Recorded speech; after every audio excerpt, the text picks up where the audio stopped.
We are all set. Good evening. Welcome to the 2021 Lake Placid Village Elections Candidate Forums. I'm Andy Flynn. I'm the editor of the Lake Placid News. And we have the mayoral candidates coming up right now. And later on at 7:30, we'll have the trustee candidates. Because of COVID-19, we have some health restrictions, and we're doing this virtually, remotely, through Zoom. This forum and the one after this is sponsored by the Lake Placid News and the Adirondack Daily Enterprise. And let me just set the scene for a minute. The mayor, the current mayor, Craig Randall, is, he's retiring. After 12 years, he's reached his 3-term limit. He's going to be moving to Clinton County in the town of Peru in April. And so we need a new mayor in Lake Placid. And we have 2 candidates who are asking for your vote on March 16th. That's a Tuesday. And we have Art Devlin. He's been, he's reached his own term limit, 12 years as trustee, past 8 years as deputy mayor, and he's looking to become the next mayor. And Jamie Rogers, he's a former trustee, former deputy mayor, and former mayor of Lake Placid. And he was a mayor, I believe, from 2005 to 2009. Am I correct? Yes. Okay, great. Also with us, we have a moderator for tonight for the mayoral candidates and for the trustee candidates, Peter Crowley. He is the managing editor at the Adirondack Daily Enterprise, and he's at the office in Saranac Lake. I'm at my home office in Saranac Lake, and we hope you, this will last about 1 hour, and then 7:30 we'll have the trustee candidates. So I'm going to hand this over to Peter Crowley. Peter, how you doing? I'm fine, Andy. All right, so here's how this is going to work this evening. We're going to start with opening statements, and then we'll move on to questions. And then we'll have closing statements at the end. Whether it's opening statements, question answer, or closing statements will be 2 minutes per candidate. And then after both candidates have answered or done their statements, we will have a round of rebuttals, optional if somebody said something they want to respond to. And the rebuttal for each candidate will be a maximum of 1 minute. We will have almost all the questions will be the same question to both candidates, but at one point in the middle, we will have some one individual question for each candidate. And then we'll go back to asking the same questions for both. And I will keep time. And I think that's it. So let's get started. We will start with Art Devlin. And Art, why don't you tell us a little about yourself? And we'll begin now. Thank you, Peter. Let me just start out with thanking you for allowing us this forum to speak to the voters. And I know a lot of you know who I am, but for those of you that don't, I am born and raised in Lake Placid. I grew up in the family motel business and attended Lake Placid High School. I received a BS degree in business management from SUNY Plattsburgh. I enjoy skiing, golfing, hiking, and I'm a 46er.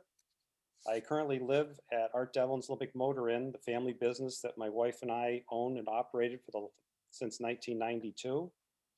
I've been on many volunteer organizations over the years, of late Mercy Care for the Adirondacks and the Food Pantry. And for the past 12 years, I've been on the village board, 4 years, as Andy said, as trustee, 8 years as deputy mayor. I also serve on 8 village committees, and I am the current police and fire commissioner.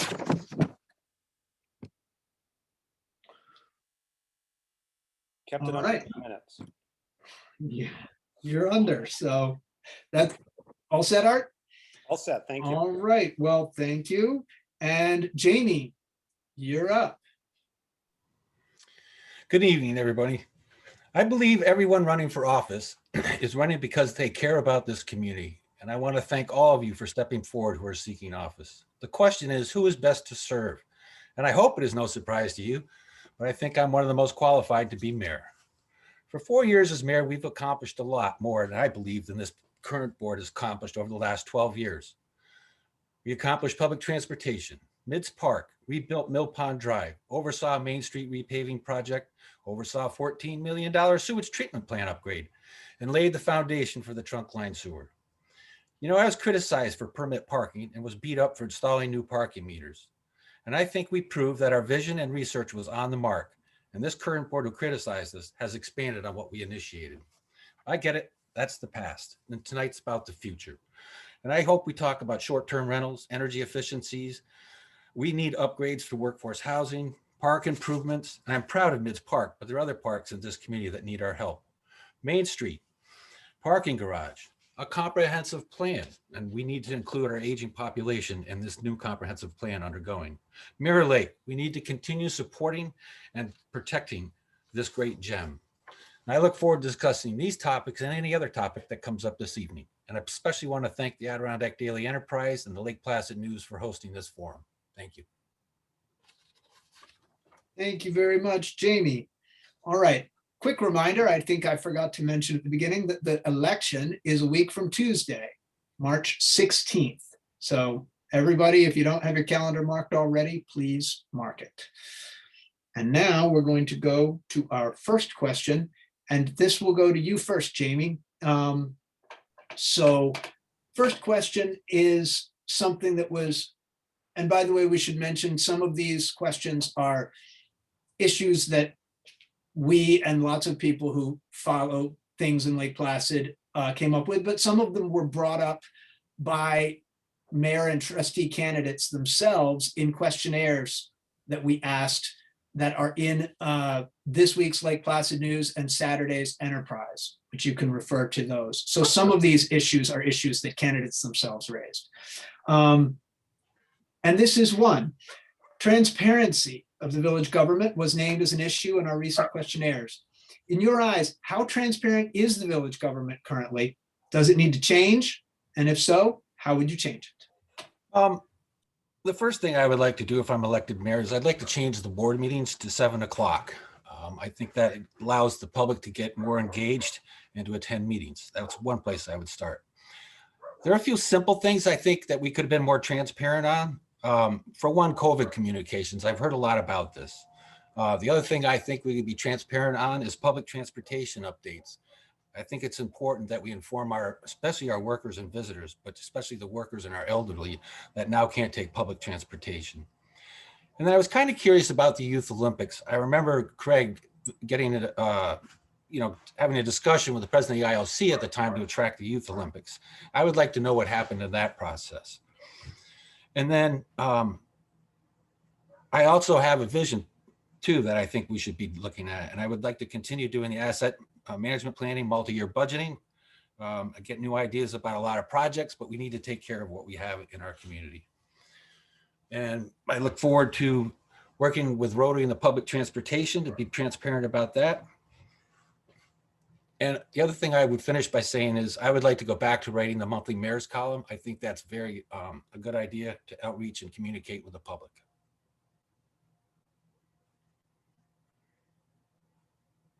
All right, thank you very much, Jamie. Art, you're next. Again, I'll read the question again. Transparency of the village government was named as an issue in our recent questionnaires. In your eyes, how transparent is the village government? Does it need to change? And if so, how would you change it? I think we've done a good job of transparency. When we came into office, the village did not have a website. It did not have a Facebook. Those were two of the first things we put into place. We are working on a joint village town website that will be one-stop shopping, make it easier for both the village and the village residents and the people coming to visit Lake Placid. The Main Street rollout is going to be on our homepage, and it's kind of a test that we're doing where we're really going to keep people informed and really have people know what's going on with the Main Street that day. Any changes, like if we run into a large rock or a foundation that's collapsed and things have to be delayed, those will be put out on our website and also through a push system of emails. We are going to be collecting a database of people that would like to be informed daily. Jamie mentioned a newsletter. Right now, the town does put out a newsletter, and it covers a lot of what's going on in the village. And I did speak with Jay about a month ago, and asked if I became mayor, if he'd be interested in having a joint newsletter, because most of what's happening in the town's happening in the village, and I think it would be nice to have one spot for everyone to hear. Also, we have a new community development director, and that person I'm sure will be getting involved in the process as well. I mentioned the push system. The push system is going to be important for the village. It's not in place yet. It's coming probably in the next month. For instance, if you have fire hydrants that need flushing in a neighborhood, you'll be able to put it out so people aren't getting their clothes covered in copper and dirt from the fire hydrants. It'll also alert you to any power outages or anything that's happening in the village. We also put the board minutes on the village website. We put our Zoom meeting minutes recorded there on the website. That's And I can- the timer. Okay. All right. Thank you. I have to figure out how to turn that off. All right, we'll have a chance for rebuttal. So Jamie, you are up. You have 1 minute if you choose. Well, I would just start by saying we did put up the website when I was mayor. Scott Monroe did a lot of work on that, helped us out. And the other thing I would say is, I mean, I'm glad Art's talking about what's going to happen in the future. And I think that's, I commend you for that. But I thought we were talking about what happened in the past, and I don't think we've been as transparent as we could have been. All right, Art, do you have anything to add on that? I disagree that I talked about the past. Half of what I said has things that we did when we first came into office and over the 12 years. And quite a bit of the things are already in the works from the last year. They're not really things in the future. Also, he mentions the board meetings being at 7. I think you have to realize that the work of the village is done between 7 in the morning and 5 o'clock. And it's really hard to expect department heads or the clerk that has to take minutes at the meetings to go home and then come back again at 7 at night, especially with people being able to watch the Zoom meetings at a later date and ask questions. I think even your reporter now doesn't always attend all our meetings, and just when it's not an important meeting and you just call in at a later time. I really don't see the 5 o'clock board meetings as a problem.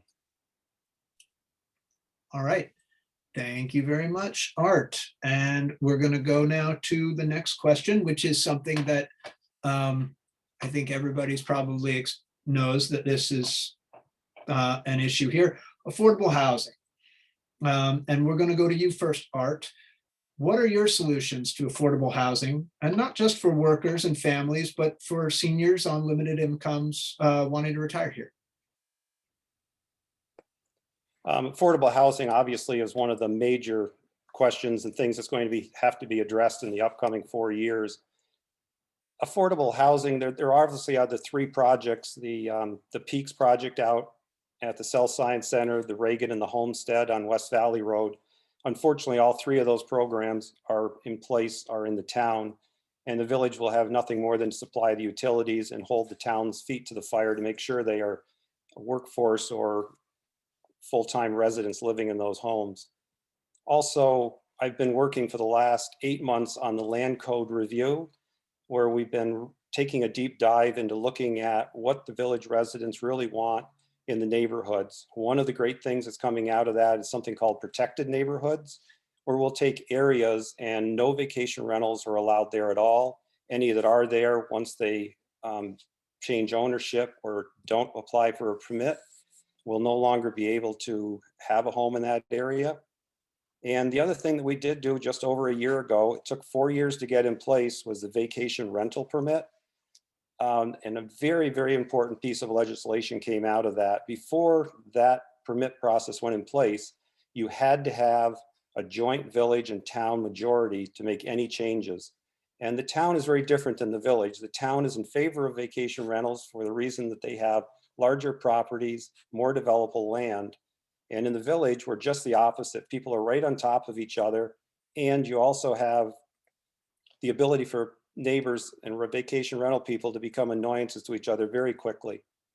I see that new legislation now where we can make our own rules very important in the future. I think all these things I've just mentioned are going to bring houses open. You've already seen quite a few for sale signs, if you've noticed, going up as a result of the 90-day limit in the village. Thank you, Art. And Jamie, again, what are your solutions to affordable housing? And not just for workers and families, but seniors on limited incomes as well. Thanks for the question. I don't think ownership is just workforce housing or a housing issue. I think we need to also look at long-term rental property as well. And that was addressed in the 2011 code, which is now the current code. One of the things we did in the village was we opened up, improved the density. And what this was designed to do was to encourage accessory buildings being built or encourage for long-term rentals, no short-term rentals. And actually the current code at this time doesn't even allow short-term rentals. And I wouldn't give up on this idea. But one of the things I'm really proud of is to be part of a 5-member board of directors on the Homestead Housing Development Project. And these homes and condos will be sold at cost.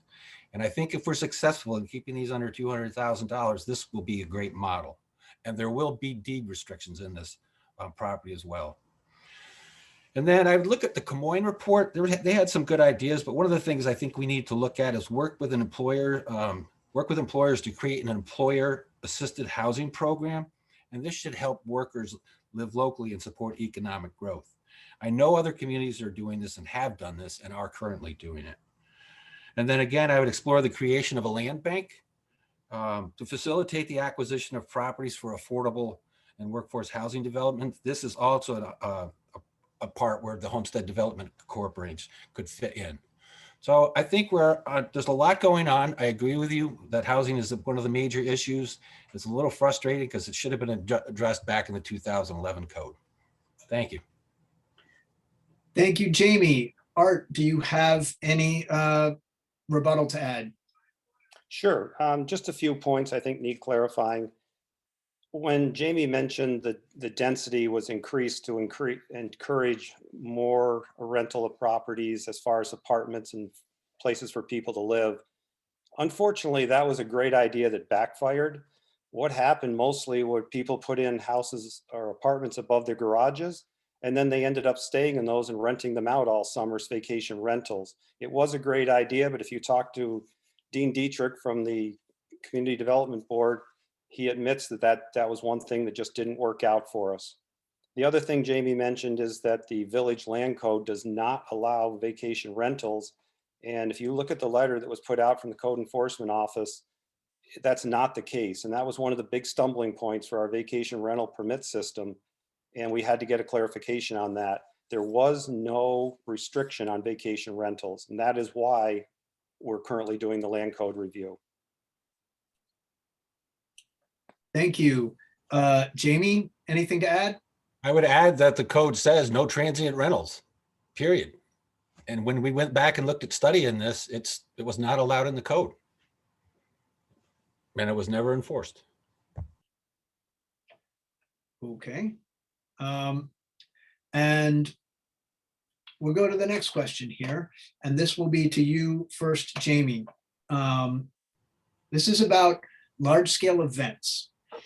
If the state of the pandemic does not improve sufficiently in time for this summer, would you say no to large-scale events this year, such as Ironman, for example, being probably the biggest? If in those circumstances, and under what conditions do you think it's okay to bring large events to Lake Placid again? I think that's a great question. First and foremost, if Ironman, I'd do it exactly what people say. I'd follow the science and I would reach out to the event coordinators to see what in terms they had to control their event. And I have a feeling that Ironman is not going to be able to do that. And if the pandemic is not under control by the time of Ironman, we have to work on this actually before the Ironman event. I'd be surprised if it happens. The horse show, exactly, believe it or not, is still going on across the United States. They have a very close-knit system. So if the horse show could follow the protocols that they're in place now down in Florida without having any infections going on, I would welcome that event. I think the other thing too is to keep in mind where there's a lot of spectators and you can't control them, that just puts a whole new strain on the system of events and pulling them off. Thank you, Jamie. We go to Art. Art, again, Would you say no to any large-scale events this year if the state of the pandemic does not improve? And under what conditions do you think it's okay to bring large events to Lake Placid again? I think the answer to that is we're going to be doing just what we've done since last March. We're controlled by the state law. And when they say it's not safe to do something, we haven't done it. The system has worked very well. And I agree with Jamie, the horse show has been operating around the United States. And I do think that is one area where we can still have that event. But once again, that's going to be dictated by the state, which sends it to the county and they direct us. We'll all hope that we have the events this summer. They do bring a lot of much needed tourism and tourist dollars. But we'll all just have to wait and see. With this pandemic, it's been a moving target. One time we're doing well and the next time we're not. All right. Jamie, anything to add on that? No, I don't have anything to add on that. Thank you. Art, anything? Nothing more than to add that we'll do what's safest for everybody involved. All right. Well, here we're going to go to individual questions, and Art, we're going to go to you first here. So during your time on the board and as deputy mayor, you've sometimes spent a fair bit of time during the winter in Florida, but you said in a recent questionnaire that as mayor, you would spend less time away from Lake Placid. So can you tell us as specifically as you can, how much time you might be away from Lake Placid as mayor? I think that's a great question. And it's interesting that that's been spread around about me with no one ever asking me what my plans were. So I'm glad you asked this so I could tell everybody, but I'm going to put in whatever the time requires. If I have to be here full time, look at this winter. I was needed and I've been here all winter long. I will put in whatever time it takes to get the job done properly. If I have a good board and things are running smoothly, sometimes during the winter, if I want to sneak away for a weekend or a week, I could see that down the road. But in the meantime, until I know things are running the way I want them to, I won't be leaving. I also, as long as you're on that vein, would throw that question back. The mayor's job is not a part-time position. And I question anyone that has a full-time job, how they're going to do the job of the mayor. And I'm directing that directly at Jamie, who works in Saranac. I mean, quite often I end up with a lot of the committees to be on because they meet mostly between 8 to 10 in the morning and quite often in the afternoon. You really can't be gone. All right, thank you, Art. And we're going to, since we're on this question, we'll do a rebuttal, and this will just be a rebuttal, Jamie. If you would like a minute to respond to that, you're welcome to do so. I can do it in less than a minute. I'll be a full-time mayor and won't be working in Saranac Lake. I've been there before. There's meetings, there's issues that have to be addressed, and you have to be there and you have to be ready. Peter, I do have one thing I'd like to add. I know it breaks the system, but Sure, no, go ahead. when Jamie mentions he's going to be a full-time mayor, the current job pays $6,800. Is he planning on changing that figure? Jamie, I'll give you a quick time to respond here.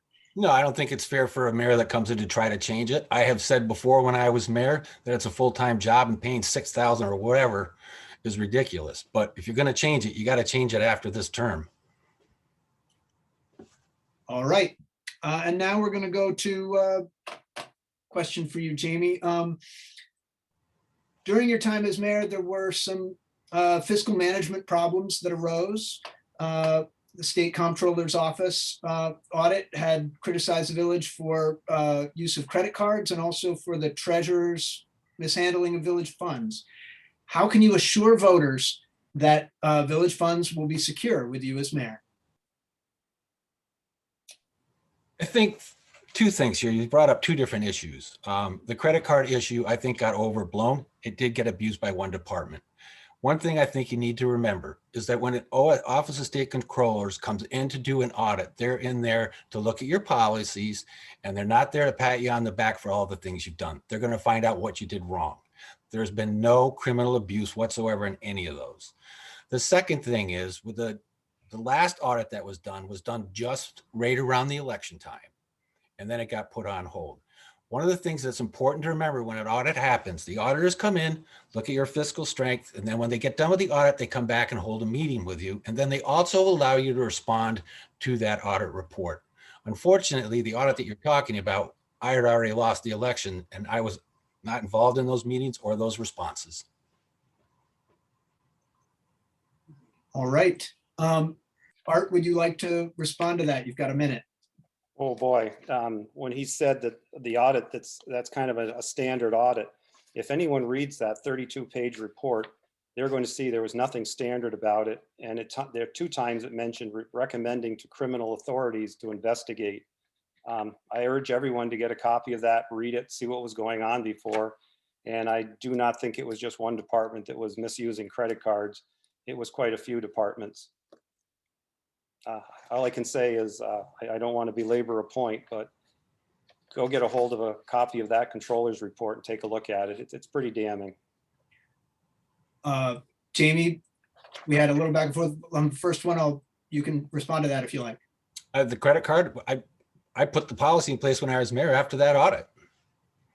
And I would also add that Scott Monroe, the police chief at the time, had a great policy in place and the state actually adopted his policy.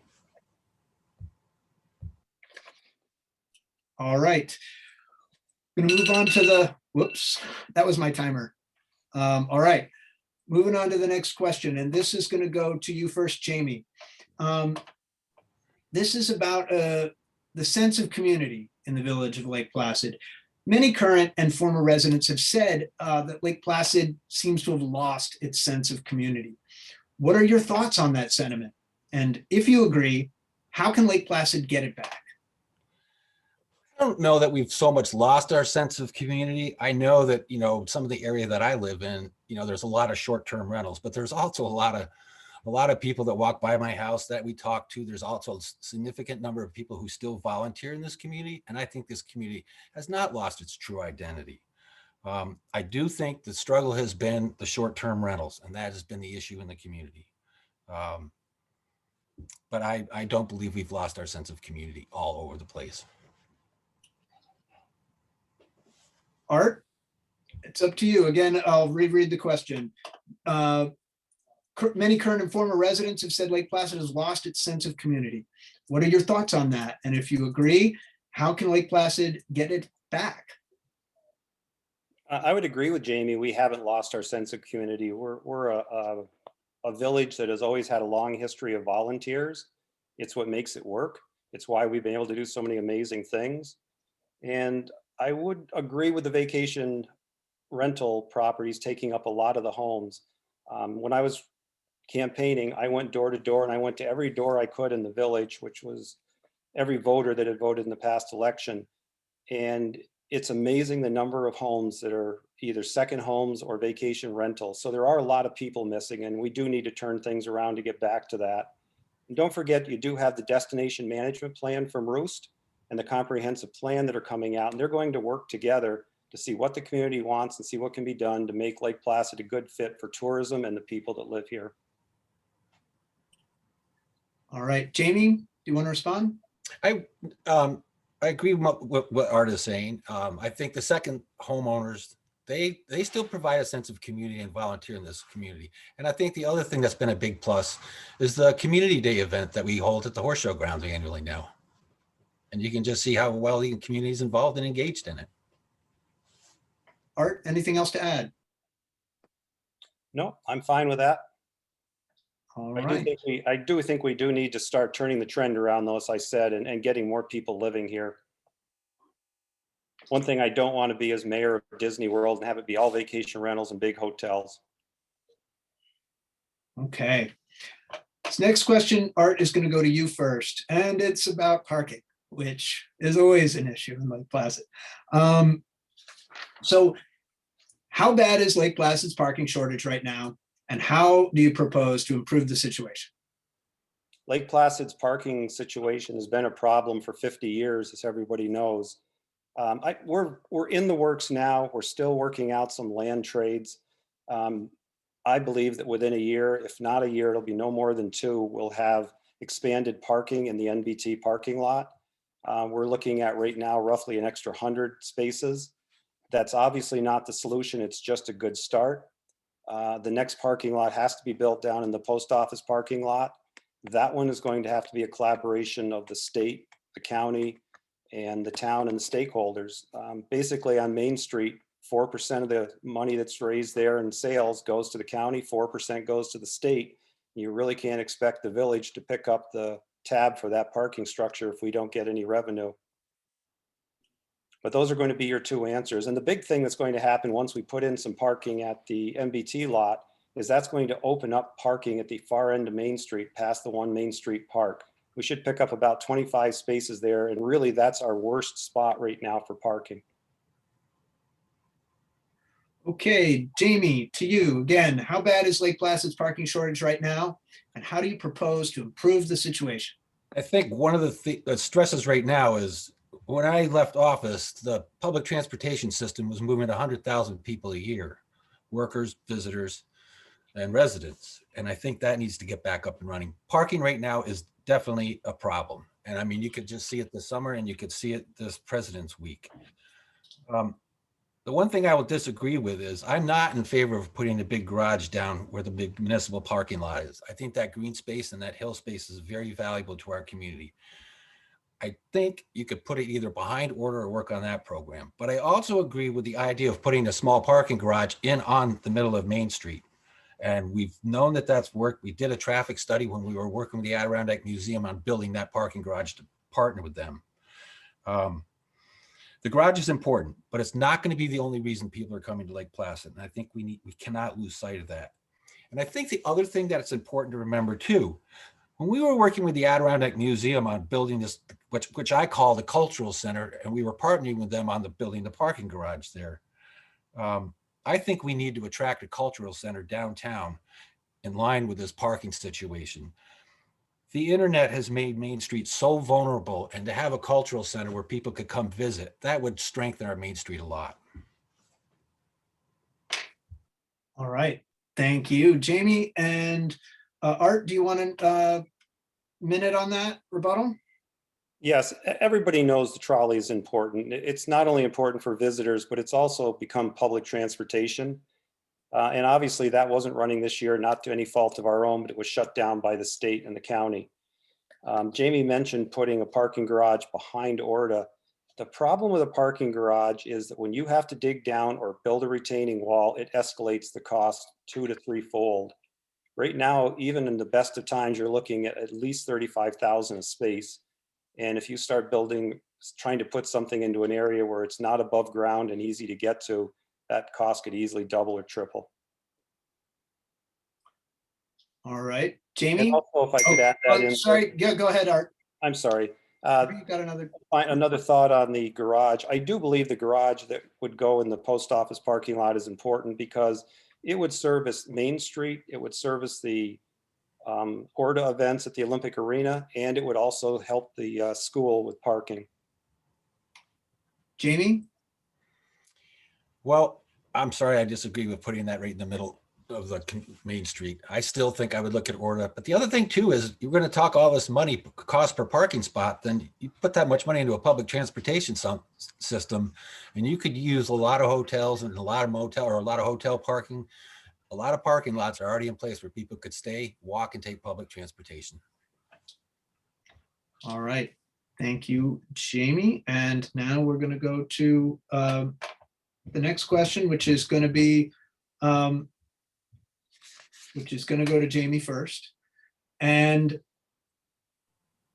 we've addressed this already a little bit, but I'm gonna put it a slightly different way. This is about short-term rentals, and it's how well do the village and town's new regulations manage short-term rentals in Lake Placid? And would you favor any changes or any other steps? Short-term rentals have been such a frustrating problem for me. You know, when I hear we didn't see it coming, I worked with Emily back in 2008 and 9 to try to draft a law to address this issue. And then we couldn't get it agreed by both boards. Supervisor Cini and I worked and started the current land use code that's being used now. And I will argue again that short-term rentals were not allowed in that code. And it should have been enforced. Quite frankly, I see right now not much difference even with the new law. I don't see the 90 days being enforced. And I don't know if that's because of a potential lawsuit that's going on or not. The one change that I think we should consider, and I think we do need some vacation rentals. I think 90 days is a little long, but regardless, I think one of the things we should consider is having people who are renting those homes tell us the days they're going to be rented instead of having us go after the 90-day law. And I think this might take some of the pressure off the code enforcement office as well. And then again, I would stress second homeowners and absentee homeowners. There's a big difference. Second homeowners provide a big benefit to this community. Absentee homeowners should not be allowed to be in vacation rental business.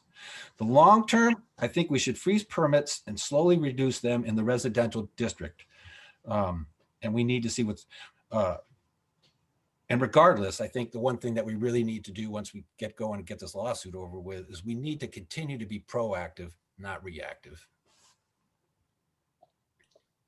Thank you, Jamie. Art, again, the question is, how well do the village and town's new regulations manage short-term rentals in Lake Placid? And would you favor any changes or any other steps?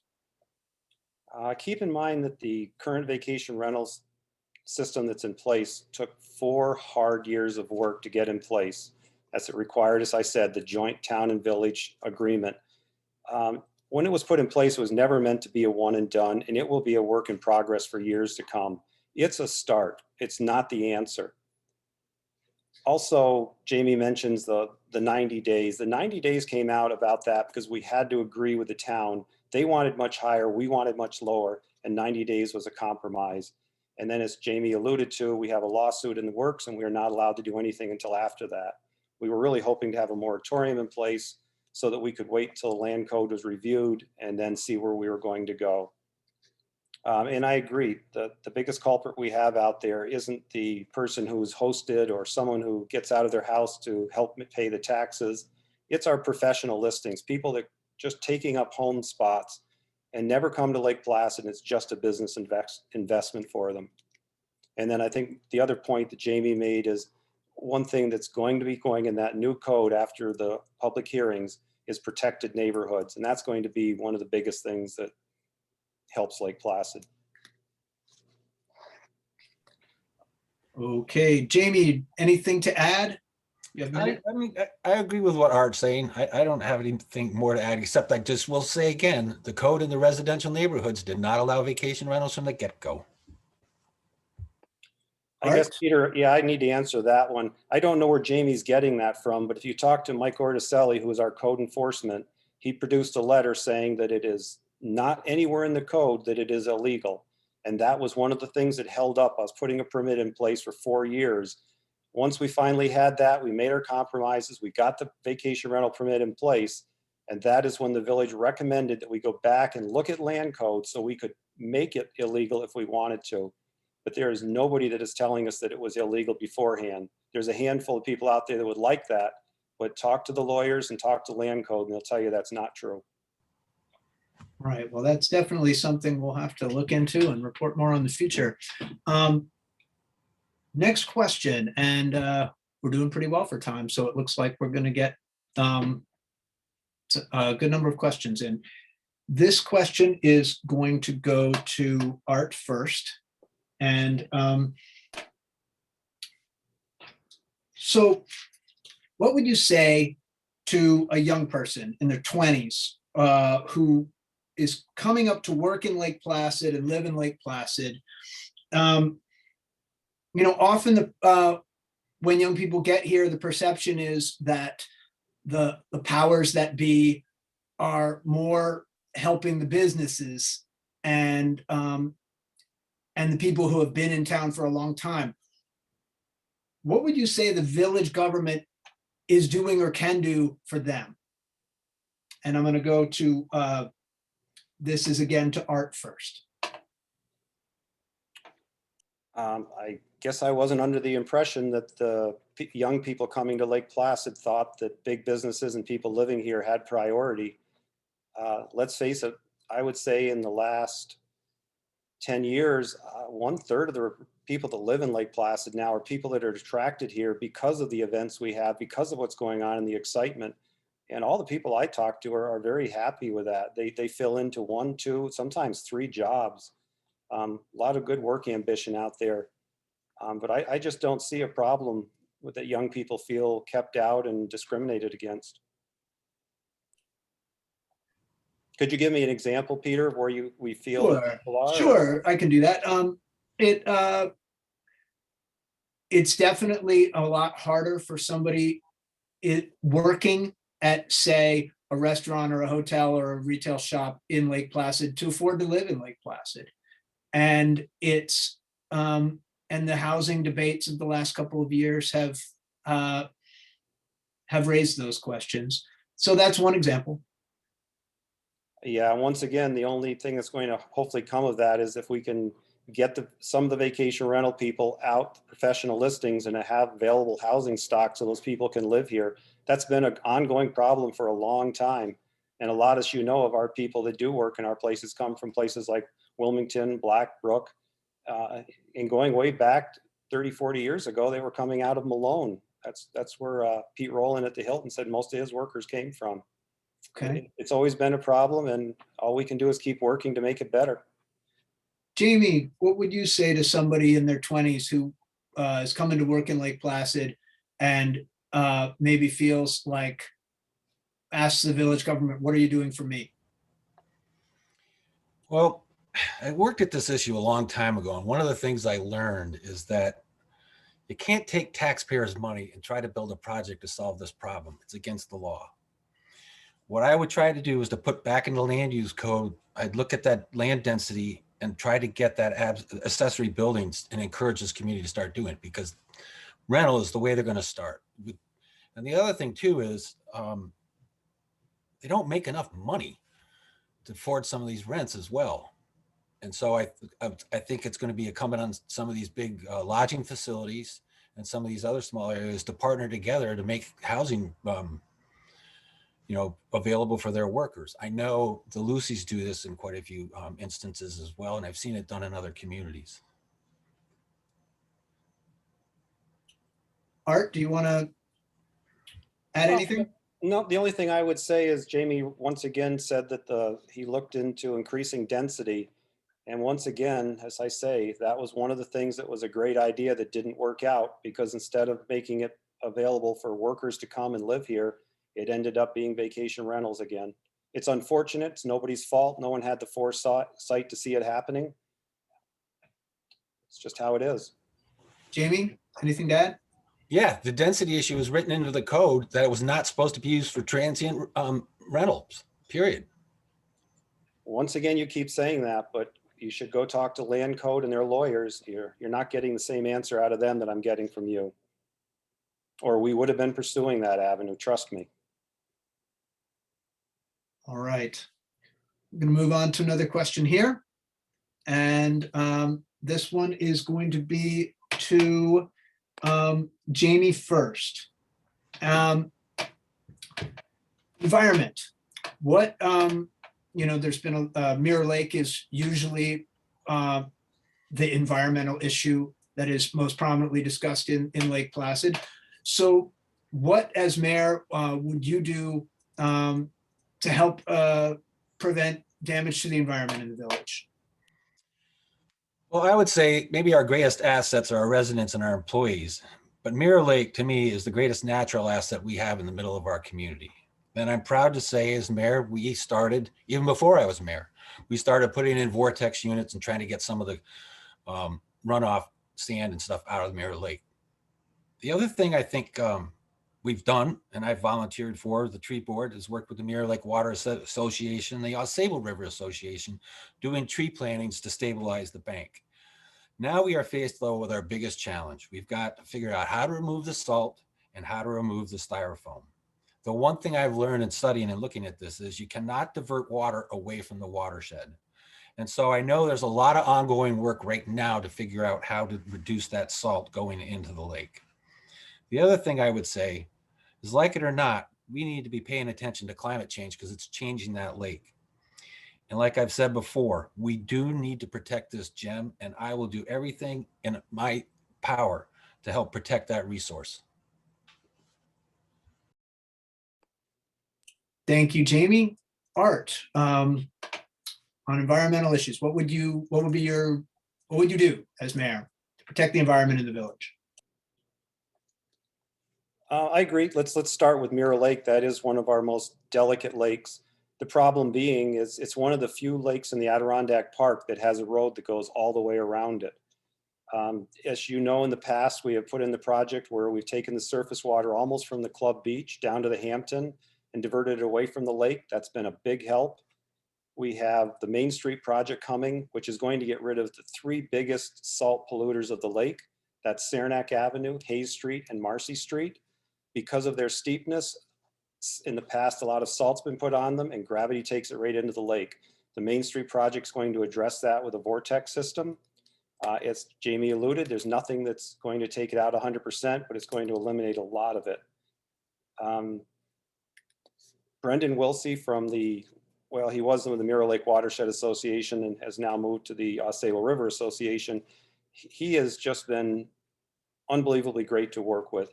He has common sense, he has good foresight, and we've supported him 100% through donations and helping on grants. He's also gotten the live edge plow, which maybe some of you have heard. It sounds like the plows are 2 times louder than they ever were. That's because the blades now are right down on the surface of the streets, pulling much more salt or snow off the road, which now means you need less sand and salt on the roads to clear them. And the other thing that we did around the lake is the sidewalk we put in is in cement. If you talk to anybody in the village, the town, or any municipality, it takes 50% more salt to do bricks than it does cement. So that's going to greatly reduce the amount that goes into the lake. And we have also started a program of 1 part salt to 7 parts sand. And that is there to keep the sand from freezing.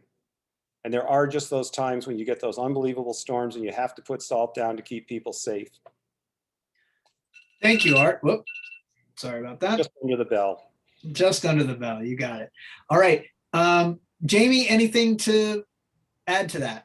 Yeah, I mean, there's a lot of good work being done on the Mirror Lake projects, and I agree with that with Art. I think one of the biggest offenders, though, is the state DOT when it comes to just pours pure salt going up Saranac Avenue. It'd be nice to figure out how to reduce some of that. But hopefully, like Art said, with this Main Street project coming on, we're going to be able to capture some of that salt. Art, anything to add? Yeah, I would add that the state has been very conscious of this. And for the last 3 years, they've had a salt reduction area. And that goes from about Old Military coming from Saranac Lake out past the village. And they have reduced their salt a great deal. They are working very hard on that. And partnering with them is going to be important in the future. If you notice on Main Street, one of the things that's happened in the last few years is that the parking lanes now have a lot of slush in them on Main Street. And that's because of the fact that the state's not dumping a ton of salt in there and melting that. We've had to buy new equipment, pusher equipment to try to get that out of there. But as you know, we get our snow that comes every night and it seems to fall just before morning. You can't get in there once people start parking on Main Street. But at some point you just have to put your boots on and endure it to save the lake and do what's right for the economy or ecology.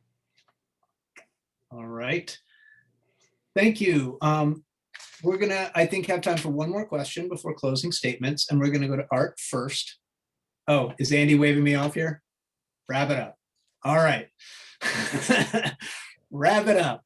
Good. So we're gonna go to closing statements, and this will be Art first. And Art, closing statements, here you go. Okay, going door to door, the number 1 request I have had from the village resident is to keep our taxes low. For the past 12 years, we have worked very hard to keep village taxes at or below the government tax cap, while being challenged with maintaining village services and infrastructure. The past 12 years, we have been busy pushing forward with an aggressive vision for Lake Placid and completing many major projects. I will also work to bring the many construction projects such as the Main Street Water Plant and the Main Street Plant to a successful conclusion.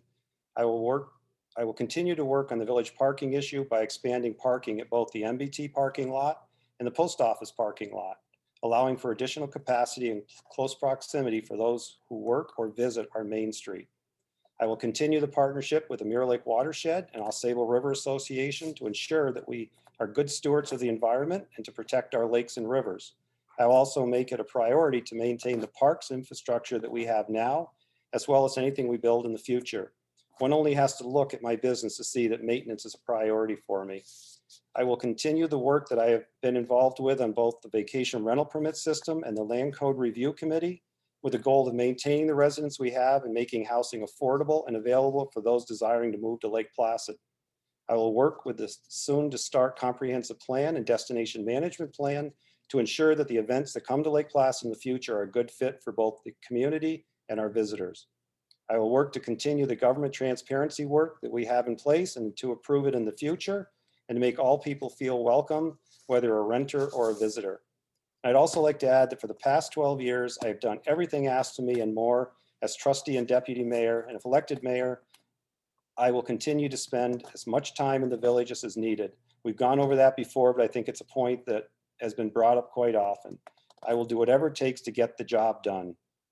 And 12 years ago, a much needed change took place in the village government, a change for the good. We need to continue with this change and not return to the turmoil of the past administration. Thank you. Thank you very much, Art. And Jamie, closing statements for you. In working on this campaign, I've had an incredible resource, and that's my mom. My mom did what moms do. She cut out every article, every letter to the editor, and every picture and put them into 4 big scrapbooks. I call it the good, bad, and the ugly. There is way more good than the bad and the ugly, and I'm proud of that. Some of the ugly, we had no control over, regardless of public opinion. But with that said, a leader has to go through it all and take responsibility for it all. I'm proud of the mayor's mud hole, and I can't thank the Eline Foundation enough for believing in our vision and creating Mids Park. And I'm also very proud of the public transportation system, Take the Free Ride. And as I said, it was moving over 100,000 people annually when I left office. And one of the highlights in that program was engaging the youth and naming our trolleys. Mayor for a Day, tell you, that was so much fun. And I hope it encouraged our youth who are now growing up to get involved in their community, regardless of where they live. And not to mention Arbor Day. How many trees have we planted in this community? And have watched our youth participating in our huge poster contest. I saw people show up to engage in the new comprehensive plan and participate in our current land use codes. I saw people engage in the process of having their neighborhood restored. We went above and beyond what was required in the Mill Pond Drive project. The best was having a community cookout when we were done. I also wrote the mayor's column and on a wide variety of topics to inform our community. We were open, communicated, and welcomed community participation, and I will do the same as elected. I want to close this evening by thanking all the volunteers who serve this community. You can have the greatest elected officials, but the backbone of our community is its volunteers. It does not matter if you plant 1 tree or serve on a number of committees. You make a difference. I was a proactive mayor, not a reactive mayor, and I will be the same if I'm elected on March 16th, and I would appreciate your vote. Just remember, when you close that curtain, you may vote for any individual you who thinks best will serve this community. And I especially want to thank the Adirondack Daily Enterprise and the Lake Placid News for hosting this forum this evening. Thank you. Thank you very much, Jamie and Art. This has been very enjoyable for me.